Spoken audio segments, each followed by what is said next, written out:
Hello there, my name is Amanda May and welcome back to my channel. Today I'm going to be going over some 5-star predictions that I have for the first quarter of 2021. I think I'm going to try and do a video like this every quarter where at the beginning, preferably further towards the beginning of the quarter, because I'm already reading some of the books that are on this list. But yes, so I hope that this will be kind of a series for me, and every quarter I will go through my TBR for the upcoming 3 months and just kind of pick out some that I think are gonna be top notch.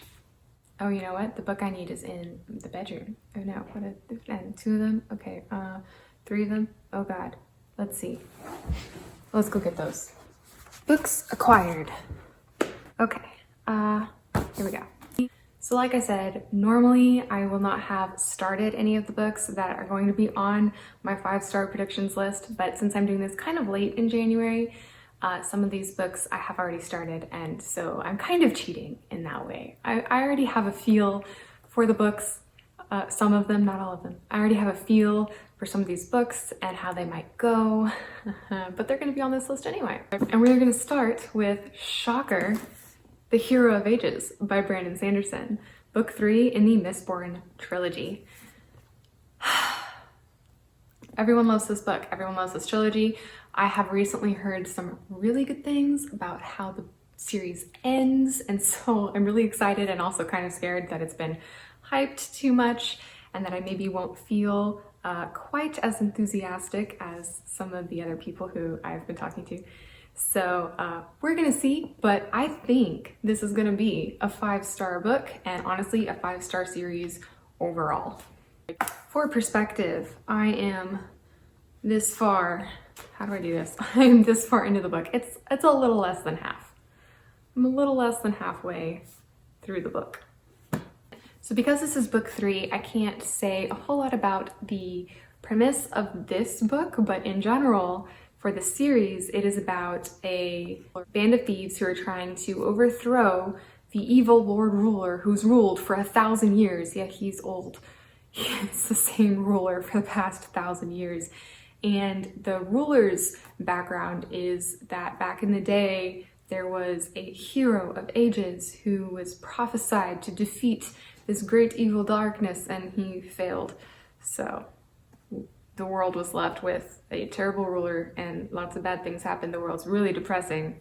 But our band of thieves, which is a theme apparently in this video, our band of thieves bands together. I'm saying band too much, but they band together to try and overthrow the Lord Ruler. It's a heist story. There's the found family trope. It's wonderful. The writing's great. And yeah, I'm thinking that the whole trilogy is going to be 5 stars. Next up, we have The Lies of Lamora. If you remember on my January TBR, I mentioned this as a possible extra. I was going to start the audiobook, and I have. And I also bought the book to follow along or just to, you know, keep a bookmark in. And similarly to The Hero of Ages, I am a little less than halfway through this book, but I am loving it so far. So yeah, I hope that this is going to be a 5-star book. I'm optimistic. I think it's probably gonna happen. By the way, this is by Scott Lynch. I don't think I said that. Oops. And in case you haven't heard of this book or don't really know what it's about, I will go ahead and give you a brief summary. Obviously, I'm in the middle of the book, and so I have some understanding of what it's about, but to be honest, I feel like I'm just now getting to the main plot points of the greater series storyline, so this is gonna be brief.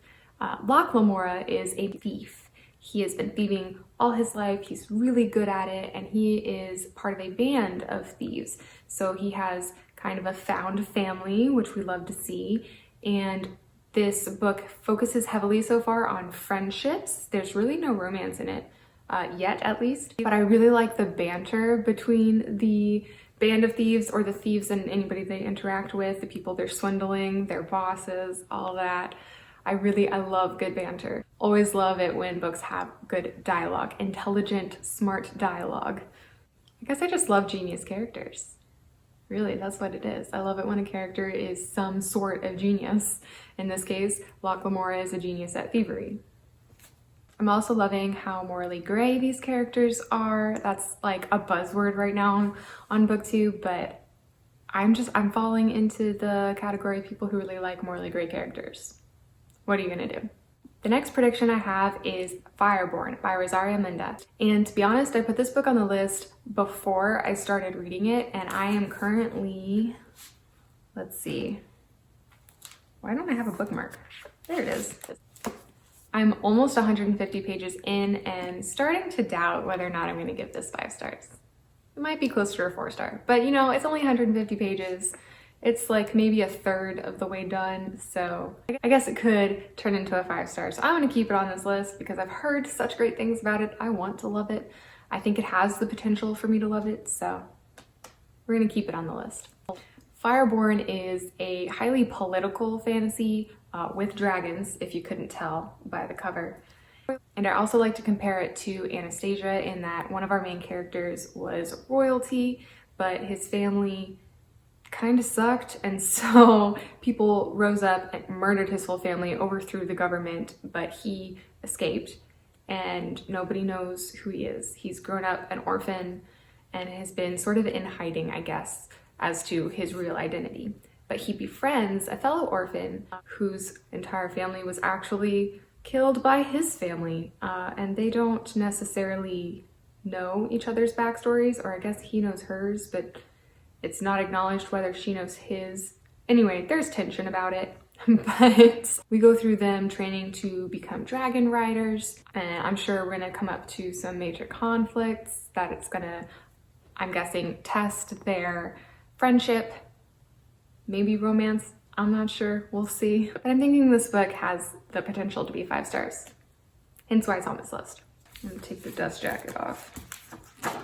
I did that for your benefit, but I don't read books with dust jackets on them because they're annoying. We don't like dust jackets. They're only pretty when they're on the shelves. Next up on this list is Legendborn by Tracy Deonn. I don't think this is a shock to anybody. Everyone who's read this on BookTube seems to love it. I'm going to be reading this in February alongside Jessie May and Elliot Brooks. They're doing a buddy read and I am so in to participate. Really have been wanting to pick this up. And to be honest, I'm expecting this to be 5 stars, really just based on other booktubers' opinions. But the fact that this is urban fantasy makes me a little doubtful. I really prefer high fantasy, but I am going to give this book the benefit of the doubt. I'm going to trust my fellow booktubers and hope that this becomes a 5-star book for me. We'll see. If you don't know, Legendborn is kind of a King Arthur retelling where the main character goes to this college. I think it's kind of like a dual credit program. I don't think she's actually enrolled in the college. I don't know. But she attends this college, and on her first day there, or right when she gets there, early on when she's there, our main character witnesses a magical attack. I don't know if it's a murder or maybe nobody dies. I don't know. But she witnesses it. She's not supposed to, because magic is not supposed to exist, because this takes place in our world.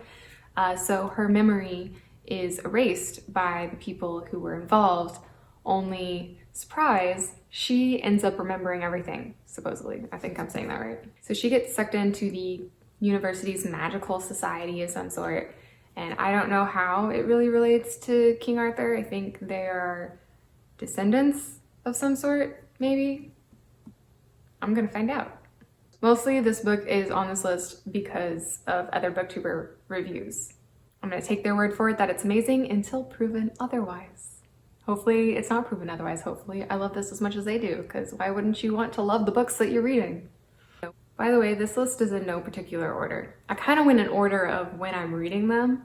So my current reads are first, and then my February reads, and then my March reads. Just thought I'd throw that little tidbit of information in there. Anyway, moving on. The last book on this list is Spinning Silver by Naomi Novik. I'm so excited to read this book. I have only read one book by Naomi Novik so far, and I loved it, and everybody seems to pick Spinning Silver as their favorite Naomi Novik book, so I'm super hyped. Really looking forward to reading this. Hoping I love it as much as everybody else seems to. But apparently this is a kind of fairy tale retelling of Rumpelstiltskin, sort of. Our main character is a moneylender's daughter, but her dad, the moneylender, is kind of lazy maybe, or just doesn't like confrontation. I'm not sure, but he's not good at his job. And so she kind of takes over, from what I understand, and she ends up calling in a bunch of loans or something. She's able to get money from the people that owe her family money, and somehow that turns into people saying that she can make silver, spin silver from yarn. I don't know. It's Rumpelstiltskin, right? So there's something about spinning silver. Somehow that causes conflict in her life. I'm not sure how. Maybe I should have read up on this book a little better. But it sounds interesting enough for me to pick it up. Obviously, lots of other booktubers love it, as I've said, so I'm trusting them. I'm trusting Naomi Novik, whose writing I so far love, whose characters, really, it's the characters that I love. So I'm hopeful. I'm optimistic that I'm gonna love this. As with all of the books on this list, right? That's the point of this video. So yeah, last 5-star prediction for the first quarter of 2021. You know what? Looking at the list of books that I plan on reading this quarter, I think I'm gonna add an honorable mention to the end of this list. Yeah, I think I'm gonna add Elantris by Brandon Sanderson. Picture here, because my book is over there and I don't want to go get it, sorry. Yeah, so Elantris is me being a little overly optimistic potentially. I have mostly heard that it is Brandon Sanderson's weakest entry into the Cosmo universe, but I have recently heard some raving reviews about it, and I am a new Brandon Sanderson stan, so I want to love it. We're going to try and manifest this. We're going to have positive thoughts, we're going to be optimistic, and say that Elantris is going to be a 5-star book. It's going to be great. I'm going to be really looking forward to it, especially by then. I'm planning on reading it in March and not reading any Sanderson books in February.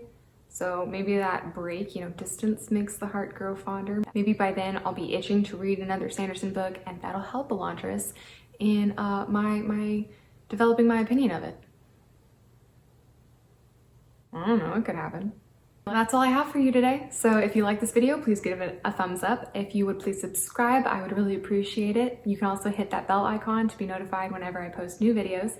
And please, whatever you do, if you're gonna do something, leave a comment down below. I would love to hear from you. Have you read any of the books that are on my list? Do you think that they're gonna be 5 stars for me? Were they 5 stars for you? I would love to hear from you. Would love to chat down below. In any case, I will see you in the next video. Bye.